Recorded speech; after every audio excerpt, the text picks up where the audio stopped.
Welcome to the relay. We're covering today's top boxing news. Okay, we'll start with this. Later on this week on Friday, the Dominican Republic's own unbeaten up-and-comer in the featherweight division, Vivian Rodriguez, will be taking on Mexico's own Magali Rodriguez. A step closer to fighting for the full WBA title, potentially becoming full WBA champion. Vivian Rodriguez, if you're not familiar with her, sports a professional record of 7 wins with no losses, no draws, 3 knockouts. Think of her as a more aggressive Sky Nicholson, a more spiteful version of that fighter, because she does have the look of the classic boxer, but she tries for more punches and takes more chances, shows a bit more spite than what you see from Sky. Similar build, long and limber, wiry for the weight. She'll be facing seasoned veteran Magali Rodriguez, obviously the more experienced fighter of the two with more fights and more rounds in the bank, sporting a professional record of 25 wins with 7 losses, 4 draws, 11 knockouts, having been knocked out 2 times in 36 professional bouts. Crawford. Rodriguez versus Rodriguez. This is a developmental fight for Vivian, as Magali has been in there with a lot of fighters, a lot of good ones.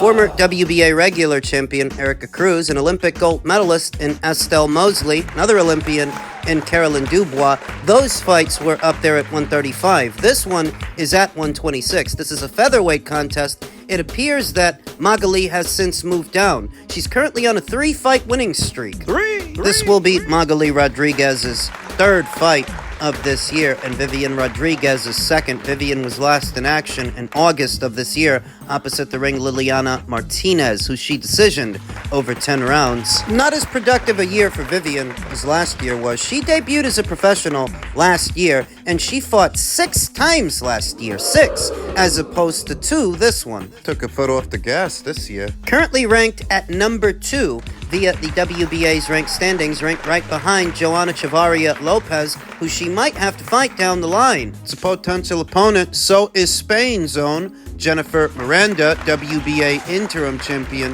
If what Vivian Rodriguez wants is a shot at the full WBA title, she may have to go through Jennifer Miranda. Mendius Aranio still reigns as this division's full WBA champion, though that may change in the near future depending on what does or doesn't happen in a Katie Taylor trilogy. That if that trilogy happens, I don't imagine Amanda's gonna hold on to that belt that much longer. She may vacate it, and if she does, Jennifer Miranda and Vivian Rodriguez may end up fighting for it. That is, if Vivian makes it past Magali, and I think she will. Oh yeah, Magali Rodriguez is many times more experienced, many times over. More experienced than Vivian, but not as talented. She doesn't have all the tools. She's good enough to give you some rounds and make you work, but you will notice that every time they stepped her up, she failed to secure the W. And I think that will be the case this Friday when she shares the ring with Vivian. Fight's gonna go down in the Olympic Center in the Dominican Republic. Vivian Rodriguez will have home field advantage, and the fight will be broadcasted via Sean Boxing here on YouTube. That's the promoter. Sean Boxing Promotions. Conservatively, I'm going to go with Vivian Rodriguez to win a points decision. She's got some mustard on that hot dog. There's some pop there, but she's not a knockout merchant. Even though she's been knocked out before, Magali was durable enough to go the full 10 rounds with Caroline Dubois up there at 135, so I think she'll be able to go the distance with Vivian at 126. Vivian on points is the pick. In men's super middleweight news, Republican danger man Trevor McCumby took to his social media and tagged Edgar Berlanga saying, "Let's give the fans a real showdown. Berlanga, stop calling out retired guys. You know I'm not playing games. You want a real challenge? I'm here." It's the ideal rebound fight for Edgar. He's coming off a loss to Canelo Alvarez. Trevor's coming off a loss to Caleb Plant. It makes sense. They're talking about bringing Edgar back in either the island of Puerto Rico or in a tri-state area in New York. I think on the island of Puerto Rico, it would be more ideal. You see, Trevor McCumby, before he even fought Caleb Plant, came into the public eye for his public support of the Republican Party and Donald Trump. So that at one of Donald Trump's conventions, a comedian, I forget his name, he said some not so nice things about the island of Puerto Rico. I believe he called the island an island of floating garbage. Is that supposed to be a joke? It was said in poor taste. In any event, that made a lot of people angry, so they can channel that anger towards Trevor McCumby, who openly supports the Republican Party. That's one way to sell the fight. Another is Trevor's performance opposite the ring Caleb Plant. He gave a decent account of himself, good enough that he knocked Caleb Plant down. Where David Benavidez could not drop sweet hands, Trevor McCumby did. He's got a wild, unorthodox style. He's a wild, unorthodox guy. A fight between him and Edgar as a comeback fight for Edgar. It makes sense. Given what happened this past weekend south of the border in Mexico, in Tijuana, to Jaime Munguia in a fight that everybody thought he would win, but he didn't. You never really know until you know. Like I've been saying, it puts a different complexion on every single fight happening thereafter. Edgar better not look past this guy. You know, these big homecoming fights, a lot of times they don't go according to plan. As far as Jaime Munguia and his shock upset loss to Bruno Surace, it turns out he did have a rematch clause, and he has since activated it, so that the rematch between them can go down sometime in the first quarter of next year. I'd wager a lot of people are going to be paying attention. What the hell happened? Reacting to the fight, former WBA welterweight champion Yordenis Ugas said, "How do you explain that it's the same Jaime Munguia who lasted 12 rounds against one of the best boxers in history and 7 months later was knocked out by a fighter who only had 4 knockouts out of 25 victories? That's boxing." Dan Rafael, Veteran boxing scribe. he had a different take. He said because Canelo carried him. He as much admitted it. At one point, I think in round 10 or so, he literally held him up so he wouldn't get knocked down. Crawford. That is true, and I saw that myself. That Canelo connected with a shot that buckled Jaime Munguia late into the fight, looked like Jaime was going to go down, and it looked a lot like Canelo Alvarez grabbed him and held him up. Can he win the rematch? The rematch with Bruno?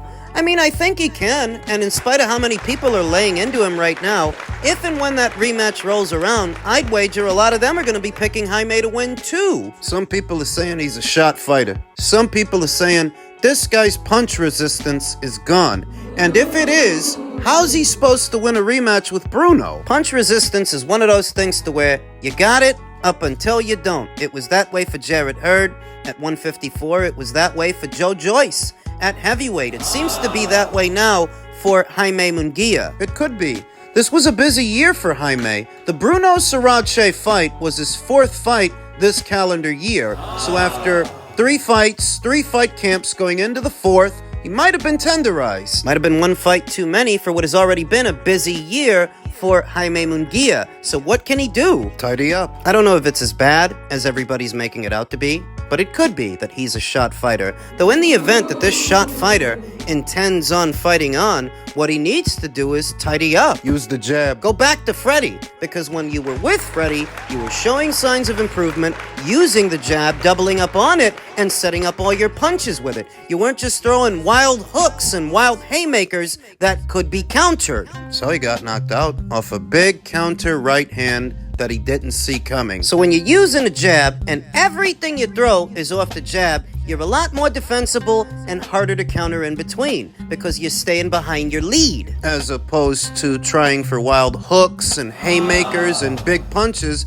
that can be countered. If you stay behind your jab, you're a little harder to hit. And when you're stepping into your jab, doubling up on it, it forces the other guy to cover up so that before he knows it, you're right on top of him and you can let go of bigger punches safely. Use the jab. They want to hurry up and get the rematch going. Hurry up and get revenge to get Jaime's career back on track, since there's no shame in losing to Canelo Alvarez. There's no shame in that, but there is something to be said about getting knocked out by a guy with 4 knockouts. Come on. It looks like the rematch between Jaime and Bruno might happen at or around the same time as Edgar Berlanga's upcoming fight with either Trevor McCumby or somebody else. That those 2 fighters are on the same schedule. Edgar and Jaime. And maybe it's kismet that the both of these fighters will be rebounding off of losses at or around the same time. A fight between them is still one of the bigger fights you can hope to make in the super middleweight division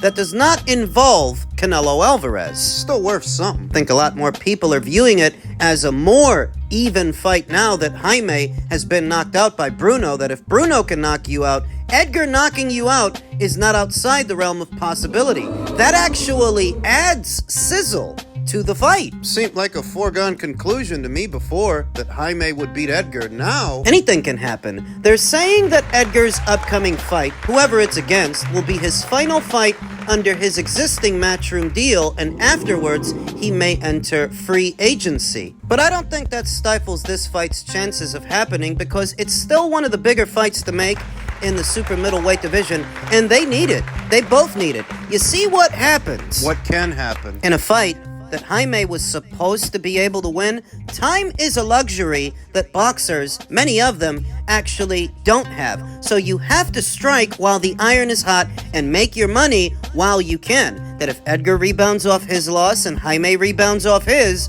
hurry up and make this fight. Don't let it turn into cold product. Like so many other fights have already. Make it happen.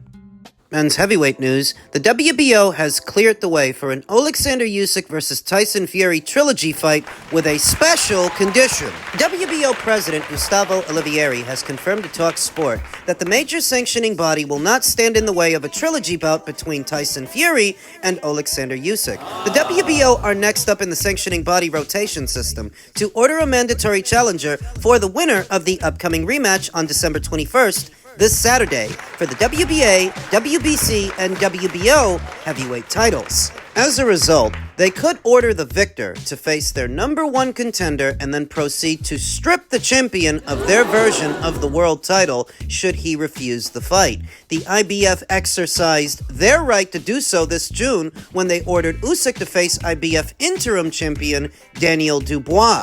Usyk was unable to return the call due to his contracted rematch with Fury and so was forced to relinquish the IBF title. It's important to note that Aegis Climas himself said the opposite. They were not stripped of the IBF title, they gave it up willingly. Why would they do that? I don't know, but that's what he said. The article continued, Dubois was then elevated from interim to full world champion and went on to defend his red and gold strap by knocking out Anthony Joshua in September. Saudi boxing chief Turki Al-Sheikh has stated his intentions to make a rubber match between Fury and Usyk if the Gypsy King manages to level the scores this weekend. And the WBO's newly appointed president, Olivieri, is happy to go along with that plan so long as the second fight merits a trilogy. Absolutely. Why would I or the committee prevent the trilogy from taking place? Olivieri told Talk Sport of a possible third fight between Usyk and Fury. I think that benefits boxing and all of the stakeholders, the fans, the promoters, the sanctioning body, and the fighters. We at the WBO have a different philosophy, right? And I concur with this philosophy. We try to serve what is in the best interests of boxing as far as our rules allow us to. In order to leave the door open for a future rematch, we sanction the first fight with a specific condition whereby the championships committee would reserve its right to order the mandatory when it deemed appropriate. But at the same time, considering that there are other rated contenders waiting in line, we sanctioned an interim championship to allow that activity to continue, and you can argue that there should only be one champion, and I may agree, but that has a flip side. If we do a rematch which is taking place on Saturday, and let's say something happens that warrants a trilogy, in the balance of interest for what is best for the sport, is it the trilogy or is it ordering a mandatory? I think the consensus would be to let the trilogy take place and thereafter you force the mandatory. What we did was we sanctioned this fight with the same conditions as the prior one.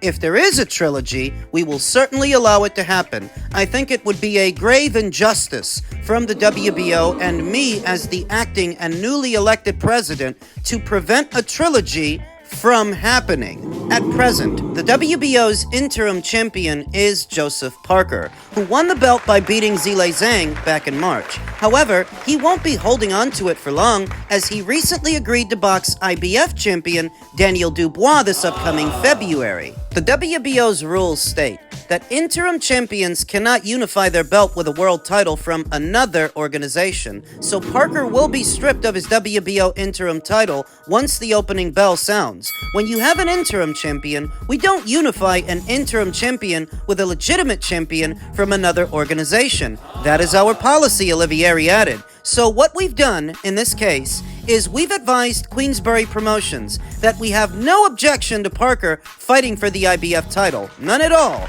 It is a great fight. We have a great relationship with the IBF. I'm very close to its president, Daryl Peoples. But since we have this policy, he, Joseph Parker, would have to relinquish the title. So probably what we are going to do, in a consultation with the Championships Committee, is allow Parker, as a matter of respect, to enter the ring as WBO interim champion and be announced as the champion, but once the bell rings, signifying the commencement of the fight, the title should be declared vacant automatically. Once Parker has been stripped, the WBO will go about ordering a vacant interim title fight. That's the official word from the WBO president, Gustavo Olivieri, though it may seem like much ado about nothing, because if Joseph Parker is fighting for a full title against Daniel, of what use is an interim title anyway? The whole function of the interim title is to either act in the absence of a full champion or eventually fight the full champion. Well, he's about to fight a full champion, just from a different organization. So like I said, it's much ado about nothing. Is there going to be a trilogy, though? The only precedent for a trilogy is if Tyson Fury wins. If he evens the score and they are 1-1 with each other. Both men seem to be going into this rematch with the intention of knocking the other out, not leaving it to the judges. Fury says he's gonna knock out Usyk. Usyk says he's gonna knock out Fury. The only way we need a trilogy is if Fury makes good on his promise and he wins the rematch. If he doesn't, there's no need for a third fight. Then Usyk can either retire or go down to cruiserweight, like he says he wants to go down to cruiserweight. Crawford. So if and when the WBO interim title goes vacant, it may go to the winner of the upcoming Zhilei Zhang versus Agit Kabayel fight, because you will notice that they are both in the WBO's top 10 ranked standings. Tyson Fury is currently ranked at number 1. But if Tyson Fury loses in this scenario, he will lose ground in the ranked standings. Ranked right behind him is Chinese danger man Zhilei Zhang. He's ranked at number 2. The Democratic Republic of the Congo's Martin Bakole is ranked at number 3, and Agit Kabayel is ranked at number 4. So I could see a situation where either the vacant interim title goes to the winner of Zhang versus Kabayel, or a situation where the WBO orders a fight between the winner of Zhang versus Kabayel and Martin Bakole. Either one of those two scenarios are viable. At the tail end of this era, you can already see how the landscape is starting to change and what it might look like in the next cycle. That the next WBO heavyweight champion might be either Zhilei Zhang, Agit Kabayel, or Martin Bakole. One of them. Because if Usyk wins, no need for a trilogy, no need to stay at heavyweight. He says he wants to go down to cruiser. He might do it. Martin Bakole is supposed to be in talks to fight F.A. Ajagba in a separate eliminator. I believe that's what I heard. That might affect this scenario. There are a lot of moving parts at heavyweight right now, so we'll see what happens.